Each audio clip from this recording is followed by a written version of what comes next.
용재야 이제는 풀매수할 시점이다 아직도 모르겠냐라고 하는데 박 박사님 풀매수 하세요. 하고 싶으면 하셔야지. 근데 저는 아직 아까 지금도 얘기했지만 저는 아직 때가 아니라고 말씀을 드렸습니다. 항상 제가 원하는 구간이 올 때까지는 저는 지켜볼 거예요. 우리가 어떻게 만든 현금인데 이거를 입술을 꽉 깨물고 손절을 감수하고 만들어낸 현금인데 현재와 같은 장세에서 이거를 쉽게 사용할 수 있냐? 저는 절대 못합니다.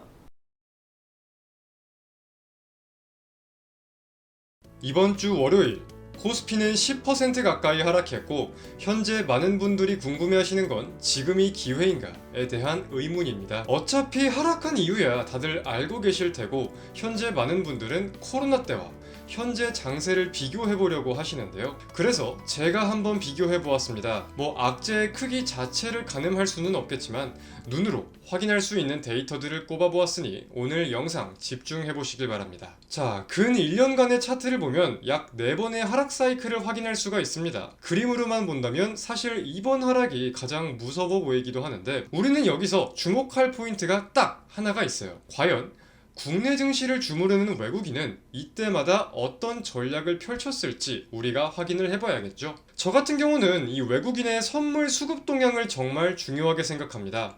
이 선물 수급 동향이 프로그램의 수급 동향을 만들고 해당 내용들이 지수의 방향성을 정한다 라고 우리가 생각해 볼 수 있는데, 자, 지금 보면 아시겠지만 어떤 공통점들이 있나요? 하락이 시작할 때부터 저점까지의 선물 동향을 보면 외국인은 항상 6만 계약 정도 매도를 했다는 겁니다. 그럼 우리는 보통 6만 계약이 나오면 증시가 바닥이구나, 해당 내용을 가지고 1차적인 기대감을 생각해 볼 수가 있겠죠. 자, 근데 왜 서두에 언급한 코로나 때랑은 비교를 안 하냐 라고 하신다면, 자, 코로나 당시 대략 한 달 동안의 하락 제가 분명히 비교를 해보긴 해봤습니다. 근데 해당 기간 동안은 외국인은 오히려 선물을 4만 계약가량 매수를 했어요. 오히려 그 전 횡보장에서 매도를 다 해둔 다음에 하락할 때마다 계약수를 늘리는 모습이 포착되었었습니다. 그래서 뭐 그 당시에도 아마 이런 점들 때문에 논란이 있던 게 아닌가 싶기도 한데, 뭐 외국인은 비상사태가 펼쳐질지 알고 있었다 이런 논란이 당시에 좀 있기도 있었었죠. 자, 그렇다면 밸류에이션으로 접근해 봅시다. 자, 해당 이미지는 제가 코스피의 PBR 밴드를 따온 건데, 자, 코로나 당시의 PBR 밴드는 0.71배, 08년도부터 본다고 해도 최저점을 기록한 모습이었습니다. 그리고 사실 더욱 역사적으로 본다고 해도 02년부터 0.71배를 이탈한 적은 단 한 번도 없었어요. 그리고 최근에는 0.8배 부근에서 반등이 이루어진 점까지 우리가 함께 한번 따져볼 수가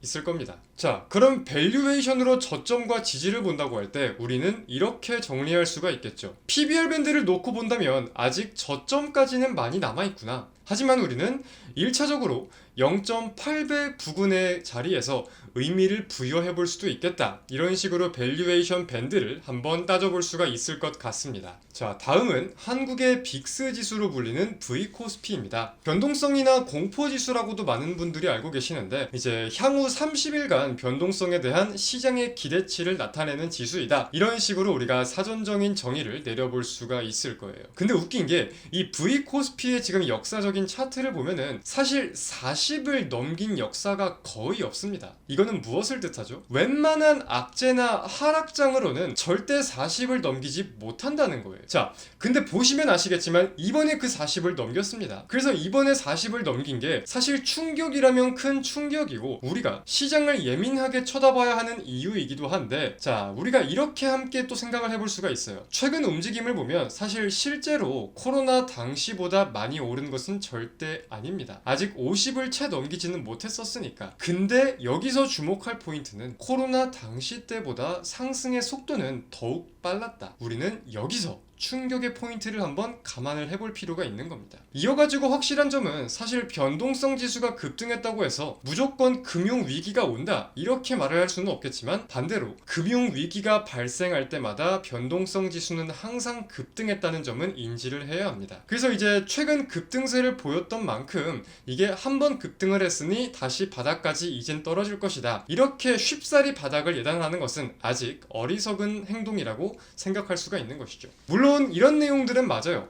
보통 큰 악재가 나온다면 변동성 지수가 한 차례 급등을 하고 다시 제자리로 돌아가면서 증시가 상승하는 게 일반적인데, 계속해서 우리가 추이를 지켜봤을 때 높은 수준이 유지가 되고 있다면, 그런 와중 또 다른 악재가 터진다면 그때는 금융위기가 온다라는 우려감을 생각해 볼 수가 있는 거겠죠. 그렇다면 우리는 앞으로 증시를 볼 때 이런 내용들을 종합해서 보면서 악재의 크기와 바닥 등을 생각해 볼 수가 있을 것입니다. 첫 번째가 뭐냐? 첫 번째가 외국인의 선물이 매수세로 전환될 것인지, 외국인이 선물을 계속해서 매수할 것인지 여부가 중요할 것이고, 두 번째, 외국인이 매수하면서 프로그램 매수세가 잘 따라오는 것인지 여부가 굉장히 중요하겠죠. 결국 현재 증시 수급을 바라볼 때 가장 중요한 포인트 중에 하나가 아닐까 싶습니다. 자, 그럼 이어서 만약 여기서 외국인의 선물 동향이 받쳐주지 못하고 증시가 더욱 빠진다라고 한다면, 우리는 PBR 밴드를 보면서 저점 부근까지 닿았는지, 밸류에이션 매력도가 더욱 높아지면서 매수의 메리트가 높아지는지, 이런 전략들도 한번 고민을 해볼 필요가 있을 거고, 마지막으로는 변동성 지수를 보면서 현재 시장에 이런 악재가 반영되고 있는데 해당 악재로 하여금 분위기가 얼마나 공포스러운지 현재 증시의 분위기를 숫자로서 더욱 객관적으로 따져볼 수가 있을 것입니다. 그래서 지금 이런 영상 같은 경우는 증시가 어떻게 될 것이다 라고 말씀을 드리는 영상은 절대 아니겠지만, 역사적인 하락장과 비교를 해볼 부분들은 우리가 비교를 해보고 이런 점도 있다, 이런 식으로도 해석해 볼 수 있다 라는 것을 말씀드리고자 이렇게 촬영을 하게 되었습니다. 자, 언제나 오늘처럼 그리고 어제처럼 우리 개인 투자자분들을 위해 노력할 수 있는 이호수가 되겠습니다.